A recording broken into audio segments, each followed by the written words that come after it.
Tara mga kabosing, samahan nyo ako at susortingin natin yung isda ng ating customer dito sa gawing General Tinio ay General Natividad mga kabosing sa gawing Nueva Ecija.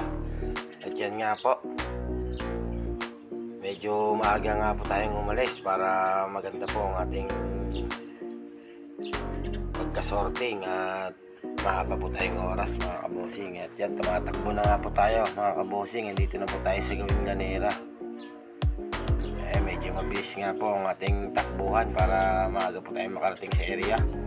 Kaya sa mga gusto po ang mag-avail ng aming good quality fingerlings, ayan, Boss Binmar TV.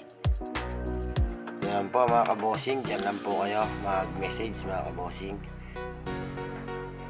At yan, malapit na nga po tayo sa area mga kabosing. Sa gawing Natividad na po tayo. Ayan, dumaan po tayo sa palengke ng Natividad mga kabosing. At ayan nga po, doon po tayo pupunta sa parang isla po na yan mga kabosing. Ayan, maluwang po yung pispa ng mga yan mga kabosing. Bali 18 na butas po yan mga kabosing. Kakargahan po natin lahat yan. Ayan, big shoutout po sa may-ari ng pispan po na yan. Ayan, ang luluwang nga po mga kabosing. Ayan po yung pispa, no? Ayan yung mga kabosing, no? Ayan, marami rin pong mangga yan mga kabosing. Ayan po, napakaganda po ng pispan. Ayan, big shoutout po sa lahat po ng nakakapanood ng aking mga videos mga kabosing. Ayan, shoutout po sa inyo mga sir, mga bossing, mga loads, mga idol. Ayan, huwag niyo pong kakalimutan mga kabosing, subscribe, like, follow, and share po Boss Binmar TV. Supportahan po ang aking YouTube channel, FB page. Salamat po mga kabosing and God bless. Ingat po tayong lahat mga kabosing. At yan nga po, dito na po tayo sa area mga kabosing. Iniwan na po natin yung lambat natin sa gawing harapan at paganon po ang hila natin papunta po ron sa kabilang pispan ni sir. At syempre yan, igagayak po natin yung pagkakargahan muna ng mga ano natin. Dito po natin ilalagay dyan sa kabilang pispan para hindi po sila mamatay mga kabosing. At marami po kasi tayong mahuhuli dyan mga kabosing, kaya magkagayak po tayo dyan ang lalagyan nila para pag hinilaan po natin mga kabosing, hindi po sila magpatong-patong sa lambat. Yan, napakaluwang nga po mga kabosing at napakaganda pa po ng kondisyon ng pispan ni sir.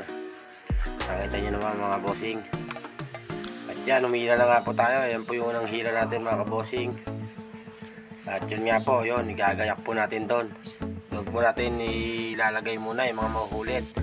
Pipilian po natin ng malalaki mga kabosing para magpantay-pantay po ang laki nila.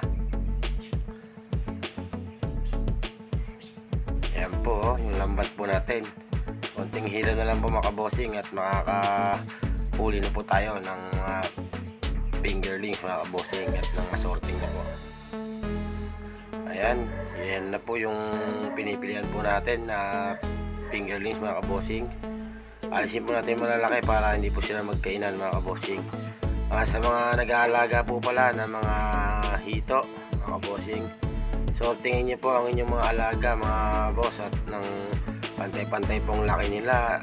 Iwas sa mortality po mga kabosing para maganda po yung paglaki. At yan nga po, okay naman po yung size ng hito ni sir. Yan, pantay-pantay po mga kabosing. Yung medyo malalaki lang po inalis natin para paglaki po nila halos pantay-pantay po. Yan, salamat po sa lahat ng nakapanood ng aking video. At yun lang po, and God bless. Ingat po tayong lahat. Keep safe mga kabosing.